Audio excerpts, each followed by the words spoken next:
Welcome back to the First Team. I'm Joe DeLeone. Joining me, as always, former NFL and college QB, founder of the Simms Complete QB, and host of Simms Complete on the Believe Podcast Network, Matt Simms.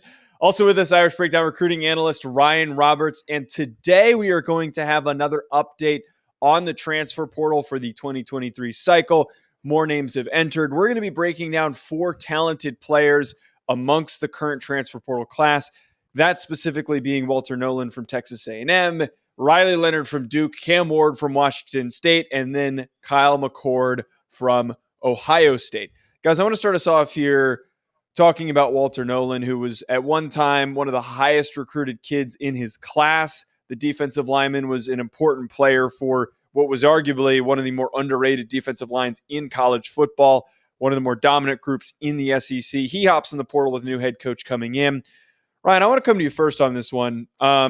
Nolan is in a position to end up on another very talented group. It feels like this is a kid who sticks around maybe in the SEC. What do you make of this situation? Well, I think for when you talk about transfer portal kids, it's always important to remember where they come from, right? You know, where home is for them. He's a Tennessee kid, so he's right in the heart of SEC country, you know. So I imagine that he will be somewhere in the SEC, but former 5-star recruits, number 1 overall recruit by at least one platform, maybe multiple platforms there. Like you said, he's listed anywhere between 6'4", 6'5", and over 300 pounds. This kid was just starting to really hit his groove for Texas A&M. They had a stellar sophomore class this past year for defensive linemen, him and Shamar Stewart involved in there, obviously. So this is a unfortunate circumstance for like Mike Elko coming in, because I'm sure Mike Elko, one of his first priorities is like, hey, let's get that kid to come back, right? Because that kid's pretty dang good. Unfortunately, has the opportunity to go somewhere else, probably make some money, and then, you know, develop hopefully into a really high NFL draft pick in 2025 NFL draft. So I anticipate him obviously staying in the SEC, like you said, Joe, but I think there's going to be a whole lot of suitors because there's not too many former 5-star recruits that have played like 5-star recruits at over 300 pounds that are on the market every year.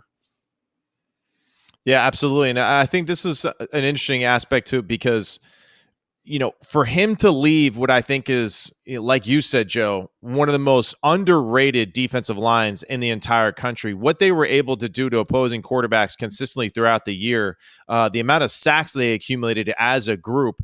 You know, I'm just kind of curious as far as this move, like Ryan is alluding to, is more focused about maybe being just closer to home and the people that he loves and cares about, you know, in this particular one. Because, you know, if I were in his part of his team, I would say that your defense, your skill group is only going to magnify you more as you continue to go down this path of preparing for the NFL. And Mike Elko and the way that he coaches and his attitude is just going to emphasize that even more so, you know, with his discipline, with his toughness. You know, this is just an old school Jersey, you know, mean guy we're talking about here with Elko. So, yes. You know, I find this curious. He's going to have plenty of opportunities, though. The SEC is always looking for more, especially at the defensive line position. Wouldn't be surprised, though, either just from the other reports and articles that I read when he was coming out that, you know, Tennessee obviously is one of the top suitors right in the field for him. I think it's really, you just brought up it. I would have expected, like Evan Stewart leaving doesn't surprise me, leaving Texas A&M, but for any of these defensive linemen dipping, it's a little odd because Elko is notoriously one of the best defensive line coaches in the country, and he's one of the best defensive coaches in football right now. And he also, I don't know if he was there during Mike Elko is a safeties coach. He's a safeties coach. Sorry. But you know what I mean. I'm messing with okay. I'm sorry. You know what I mean, though. He has coached a lot of really good defensive linemen and has set them up for success because he's been such a good defensive play caller, decision maker.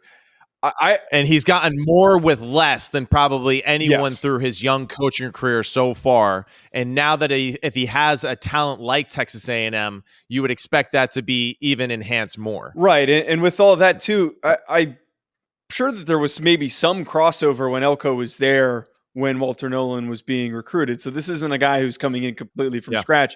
But you bring up Tennessee. I feel like Tennessee is the one that makes the most sense. That's purely projection. We don't have any sourcing on that, but it's one that you hear a lot because he's from that area. He's from not too far from the University of Tennessee. But we also look at that defensive line and the young pieces on it, James Pierce Jr., the rest of that group. It's very talented, and there's a possibility for him to just plug right in the interior, and you go from having one of the most productive sack-getting groups in college football to being the best defensive line in college football. That, for me, is one that I'm rooting for him to end up with Tennessee Volunteers.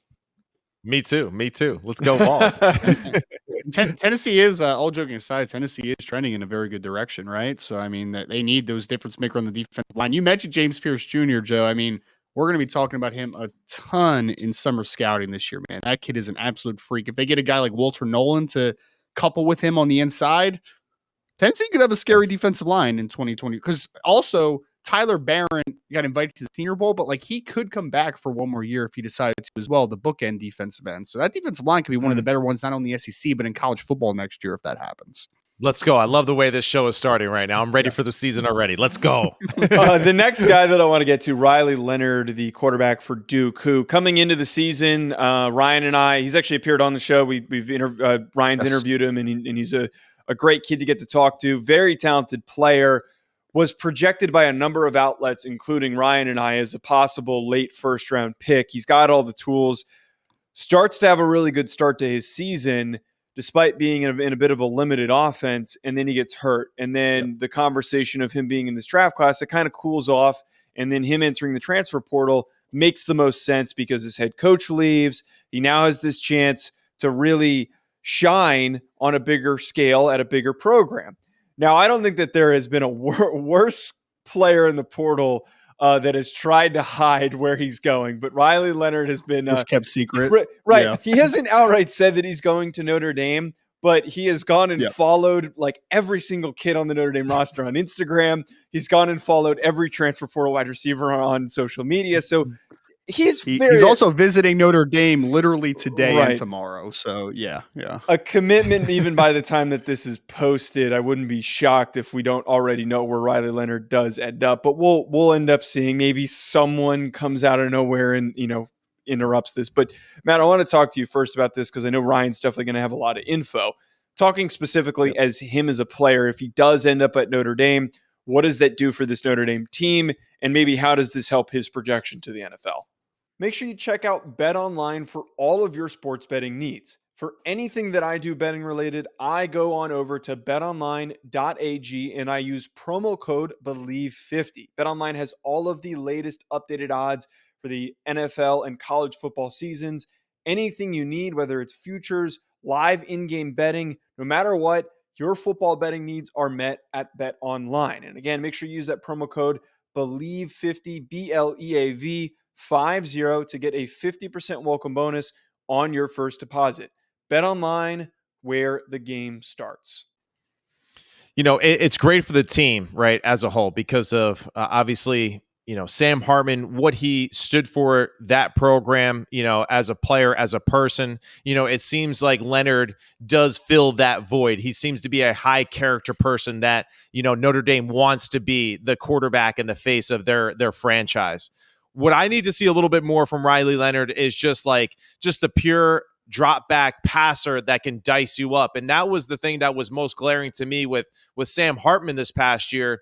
I didn't see that enough. I saw and heard about all the stats that he accumulated at Wake Forest. And then when it was in the prime time with Notre Dame in that offense, it seemed like, it just didn't show enough for me to say, yeah, that dude is an NFL football player. For Riley Leonard, that would be kind of like the main conversation that I would have with the coaching staff is like, I know that I'm a good athlete. I know that I can scramble, I can run, I can make plays with my feet, but you guys really need to help me develop as a pure drop back passer and develop an aggressive passing game where it shows that I'm going through reads, making quick decisions, making powerful throws down the football field, and utilizing their skill set to its most. And that's where I feel like for Riley Leonard, and what Ryan has said to me and how aggressive Notre Dame has been so far in this offseason with the transfer portal, that seems to be the trend in which Notre Dame is trying to go to with this new quarterback potentially signing with them. Well, Notre Dame, I think, is making a concerted effort to get that dual threat element at the quarterback position. I think one thing that we need to remember was Sam Hartman was Tommy Reese's guy, right? That was Right. the guy that Tommy wanted in the portal. They got him, and then Tommy ended up leaving to go to the University of Alabama after that happens. Since Jared Parker has took over as the offensive coordinator, we have seen 3 quarterbacks. Well, Riley Leonard isn't committed yet, but if Riley Leonard does commit, then we will have seen 3 quarterbacks commit to the Notre Dame team. One is Deuce Knight, that I know, Joe, we've talked about it, Dunn, who is a 2025 dual threat quarterback that's a 4.5 flat, 6'5" type of quarterback. Yeah. They also got a preferred walk-on in 2024 and Anthony Rizak, who's a 6'3", 4.48 40-yard dash kid. So a dual threat quarterback. And Riley Leonard fits that bill as well. He's probably going to run somewhere around 4.6 flat, give or take 1/100th of, a couple hundredths of a second, as far as his 40-yard dash time. The kid can flat out run at 6'4", 215 pounds. I think this is what Notre Dame wants at quarterback. A kid that can extend, a kid that can create, a kid that at times could also do a little bit of quarterback run game. I think that that's what they want in their quarterback. So I think there's a style that is being created at Notre Dame. This is their guy, ultimately. If you ask me today, who's plan B for Notre Dame in the portal? I have no idea. I know they've done homework on some guys, but I have no idea where they would turn to if they did not get Riley Leonard. That is absolutely their guy that they want in this portal. And I think it makes a lot of sense when you're talking about, because Auburn is still making a run at Riley because he's from Alabama, for one. His girlfriend goes to Auburn. Like, that's kind of a conversation. Some other schools are obviously in the hunt, but Notre Dame has separated themselves because it just kind of seems like it fits him from a personal perspective, from an academic perspective, obviously, him being a Duke kid. But I think that next year, Riley Leonard is what Notre Dame needs. Because you're right, Matt. There needs to be a concerted effort for him to show that he can be that pure pocket kid, pro-style system, be able to pick a team apart inside of structure, not have to work outside of structure as much. That needs to be a concerted effort. One thing that I think Notre Dame's doing well, they're bringing in a lot of productive wide receivers from the portal already. They got a commitment from Chris Mitchell, who had over 1,100 yards last year from FIU. They're bringing in guys like Bo Collins, who's played a lot of football, like Josh Kelly, who just visited from Washington State, that had near 1,000 yards last year in the Pac-12 as well. They're bringing in proven commodity wide receiver, because I think that the wide receiver position at times failed Sam Hartman. I think that they failed him a little bit at times. So I think you're going to try to put players around him. And also, Notre Dame's going to be a little young up front on the offensive line next year. And what can help a young offensive line take those bumps and to develop throughout a season? A quarterback that can make the wrong right at times, that can make the incorrect correct. And I think that Riley Leonard, with his dual threat ability with his legs, has a chance to do it. So it's Notre Dame's to lose right now in this recruitment. He's on campus today and tomorrow, recording here on a Wednesday. And I think that he is what Notre Dame needs in 2024. And if they're able to put stuff around him, I think that they can help him develop into that player. But obviously, you need to see a big jump in year 2 under Jared Parker as offensive coordinator. Definitely. Keep going. I got to charge my laptop. I wasn't sure what Matt was doing there. You bring up a lot of really good points here, though, with Riley Leonard. And I think that his impact and add to the team is going to be really significant. And he's one of the few guys that we're not going to sit here and speculate his potential destination. Cam Ward, though, from Washington State, formerly of Incarnate Word, is a guy that, Ryan, you and I had eyes on pretty early. I haven't covered him when he was at Incarnate Word on the FCS show that I do, and everybody I think that has their ear to the ground for transfer portal and for the NFL draft was paying attention to what this kid was doing. He put up ridiculous numbers at Incarnate Word. He goes to Washington State. He follows his head coach, who takes the offensive coordinator gig at Washington State, has a tremendous first year, looks even better this year, even though his head coach left and took the North Texas job, I believe. I'm not surprised that he hops in the portal because, frankly, he followed his head coach. That was why he went to Washington State, which probably was on the lower end of recognizable programs that were offering him. I know that Ole Miss was really interested in him the first time around. He gets this chance now. I had an early day 2 grade on him in the offseason. I thought that he has all the tools, but has not necessarily put it all together just yet. He's getting close. Yep. But he now has this chance to go to a team that has produced quality quarterback play, to put him in a position to play cleaner football with much better receivers, a better offensive line, and he could end up being in next year's class where there's a ton of question marks on who that top quarterback is going to be. Probably going to be Carson Beck, but there's a lot of opportunities for guys after him to end up being top 10 picks, and Cam Ward is now in that position. Right now, there's a lot of rumors that he ends up at Ohio State, which makes a lot of sense. I'm sure that they're going to throw it to. That's the one that's been brought up a lot. Have you heard otherwise or seen otherwise? I have heard that there was a pitch from Ohio State and that it was not accepted. Oh, I'll I didn't know that. I didn't know that. I didn't know that part. But still, there's options for him. No. I was going to throw it to you anyway. So, what do you think of the Cam Ward situation? Well, I was reading a report, and I think that it does have a lot of validity to it, that a few of the teams that have been kind of associated with Cameron Ward, one of them is Ohio State, because they've definitely reached out a ton. And now, obviously, Ohio State doesn't need a quarterback, right? Because they've got the Colin McCord situation. Oregon's another. USC is another. Florida State, Washington, Miami, and Wisconsin. Those are a few of the teams. But also, I think this thing is still wide open. You know why? You know why I know this, Joe? Actions speak louder than words, 1. And 2, where's Cameron Ward today? He's at the University of Nebraska. So that obviously was not on the list, and yet he's visiting the University of Nebraska. I have no idea where Cameron Ward is going to end up. Like I said, I've heard the rumors about Ohio State. I've heard that it wasn't something that he sounded like he was overly interested in, at least right now. I mean, I guess a different offer could be made, as far as what they could provide for him and all that great stuff. So things can change, I suppose. But I have no idea where Cameron Ward is going to end up, because he's a Texas kid originally. You said he went to Incarnate Word. He was a former 0-star recruit, even though I'm pretty sure his cousin's like Quentin Jammer or something. So he comes from a football family, which is just kind of odd. But 0-star recruit, goes up to Washington State. I have no idea where he could go. I mean, he could go to the SEC. He can go to the Big Ten. I mean, he could go pretty much anywhere, and I wouldn't be totally shocked. So this guy might be the one on the list right now, Matt, where I'm just like, where does he end up? I have zero idea. He could end up almost anywhere, and I wouldn't be shocked if Cameron Ward ended up there. Florida State, though, is the one that has kind of my intrigue the most, but that's just me. Yeah, personally. I was gonna ask you, Joe, what do you think out of those teams that you listed? Because that's a pretty impressive list of schools that have, obviously great foundational pieces to them already. What fits Cameron Ward the best out of that group?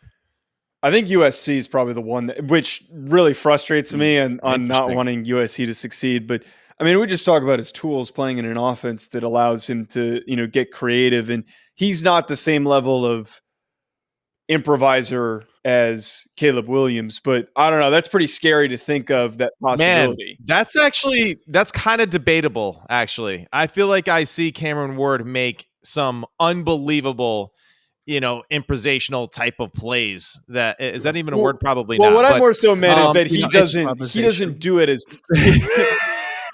he doesn't do it as and that's often, what I feel is what I'm saying. He does.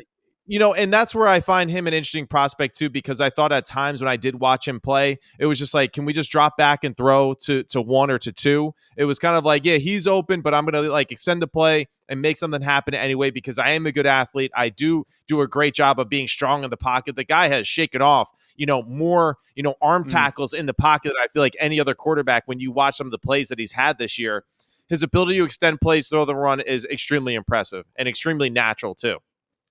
Oregon, to me, would definitely be up there. Oregon, though, is a little too dink and dunk for me offensively, so I feel like it doesn't quite match his ability, but I feel like he could do what Bo Nix did a year ago or this past year of just being able to make great plays, outside the confines of that offense at times. USC is interesting only because of the DeAnthony Lynn signing on the defensive side of the football and them actually being potentially a more balanced football team finally. So that in a weird way to me would interest me as a quarterback, that now I don't have to win games 60 to 50 something. Like, we can actually win games by being a balanced football team at times. The Florida State one to me is definitely fascinating too, because I feel like he kind of fits the mold of what they're trying to do in the future of that program.